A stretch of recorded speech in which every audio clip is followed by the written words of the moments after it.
Hello, my friends, and welcome to the Sunshine Study. It's joyous to be with you. I'm Dr. Rebecca, and if you're new here, we're delighted to have you. This is the Sunshine Study, where we love sunflowers because they are golden, they are tall, they seek the light, and when the storms come, they hold one another together.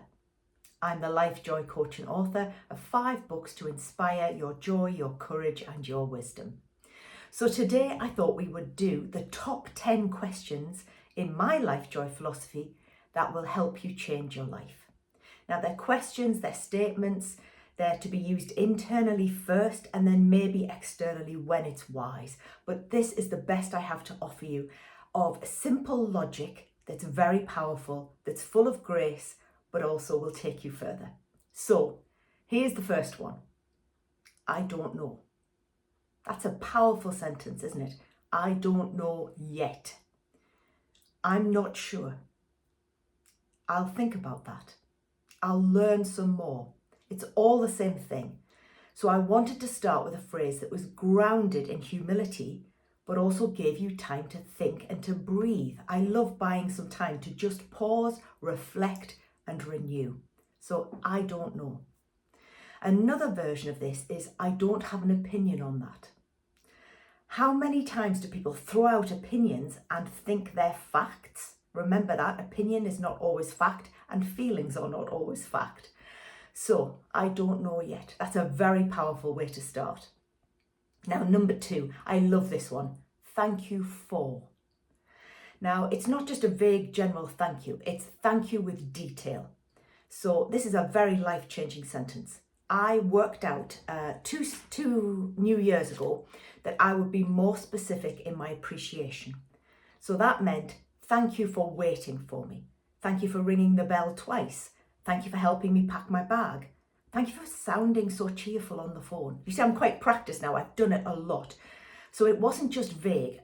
Good manners are always lovely, but good manners with specifics help the person understand how valuable they are, what they've done matters, and encourages them on.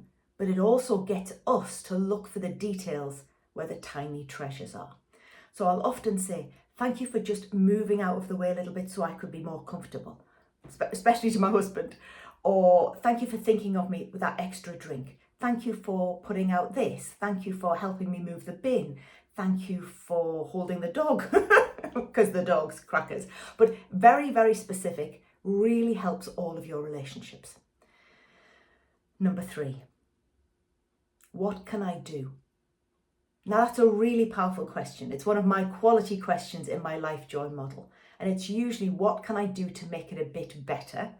What can I do to make it a bit less bad? What can I do that I know I'm putting off? Oh, that's a really tense one, isn't it? But what can I do? Not can I help, but what can I do to help? These are very powerful, strategic, Lifejoy, both questions, answers, but also proactive bits of help for our own mental well-being. Very few people talk about mental strength. Lots of people talk about resilience or mental well-being or mental health, but I very, very much believe that a strong, wise mind helps us through the difficulties. And we can train that like a muscle. So when we avoid things, we know we're avoiding them and we ask ourselves why, and then we can work with that. If we want to avoid them, it may be very wise, it may be wise to confront it, it may be wise to have somewhere in the middle. So that's number 3. Now, number 4, is this reasonable? Oh my goodness, I say this to clients all the time. When they've had a demand placed upon them that feels uncomfortable or feels a little bit like bullying or feels outrageous, I say to them, ask yourself, is this reasonable? Now, if it's reasonable, you can sort of say, think about that. So whenever there's a demand on you, remember the word demand, not a request, a demand, is it reasonable? If it's not reasonable, it's perfectly legitimate to say calmly, politely, and logically, that isn't very logical because, or that doesn't feel reasonable because, then you back it up with strong evidence. Next one is, what are the consequences of this? Now, making good decisions is a superpower, and we're always able to learn. We get second chances, third chances, 15 chances to make it a bit better. So I am a big fan of thinking of what the consequences of an action or a word or a decision might be. Now, some of that comes from having very, very little energy to manage, having been very sick with severe ME for 20 years. So the consequences of my actions and decisions were monumental. Now, most people can go in the shower and be fine afterwards, but people who are that severely ill, there's often a very, very nasty payback or a relapse.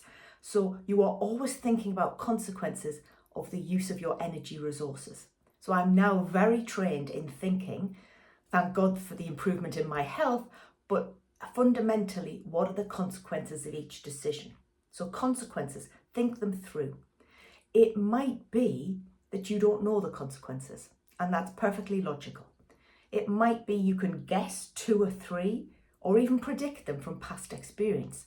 But just think about consequences, but always leave a gap for a miracle. I always think leave a gap for wonder, for something you couldn't have predicted, and also leave a gap for something that you may need some help with or you couldn't have foreseen. What else? No, I think we're on number 6 now. What should I do or not do? That's a really important one, because sometimes when you're in doubt, you shouldn't do it. But sometimes while you're in doubt, you should think, do I need some more information? That's a really powerful question before I proceed. And I like calculated risks. I don't like ridiculously huge risks. That doesn't suit me well. It may suit you. You have to think about your character and personality. So where's the risk in this? What's wise? Now the next one, I've forgotten what number we're up to. We'll probably do more than 10. What are my values in this situation? Now, I've worked very hard on values, and every business guru will talk about your business values. But my business values are my personal values. I think they should transcend. So my work values are in my work name, which is Lifejoy. And we look at the elements of love, integrity, fortitude, energy, joy, order, and you. It says what it does on the tin, I hope. My personal values is that my priorities are my faith, my family, and my friends. And the things I value most in the world are unity and health. Now, it's taken me 30 years to get that so succinct. It might take you 3 months. You might be much quicker than me.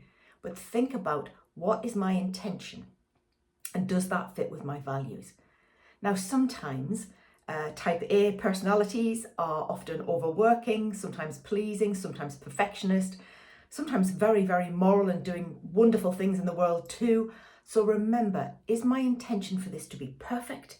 Is my intention for this to keep the peace? Sometimes that's a good thing.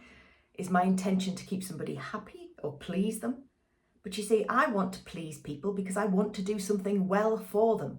But I'm not doing it from that motivation. I'm doing it to look after them. So think about your intention and your values. They're quite married in together.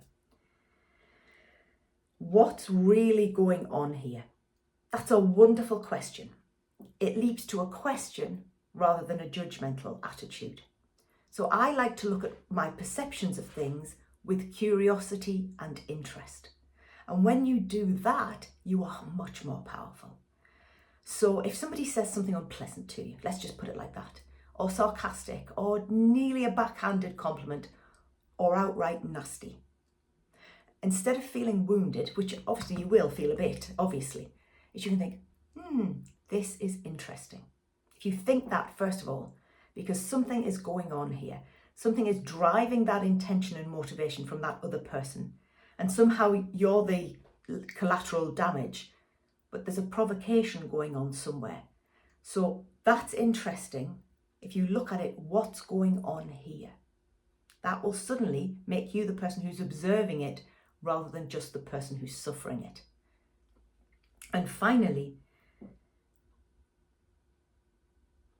that's a lot. Now, I say that a lot to clients because they've endured a lot. That's a lot. How can I help? I agree. I would feel that too. Because people's feelings are people's feelings. They need validating. So I just thought we'd finish with the most important one that we started with is, I don't know. Thank you for. Think about that. If you say those today, I'm sure your life and relationships, because I think that's what life is about, quality relationships, will improve. It will make you more humble, but it'll make you stronger, wiser, firmer, and deeper. So I hope that helps, my friends. And I'll leave you with this quote. My dad said this, and it's just gorgeous.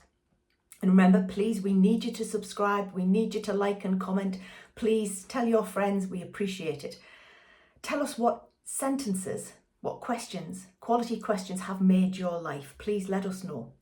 What guides you along? What are your values? Just put it in the comment and we'll have a bit more chat. So here's the quote. Sometimes there is great worth in just hanging on.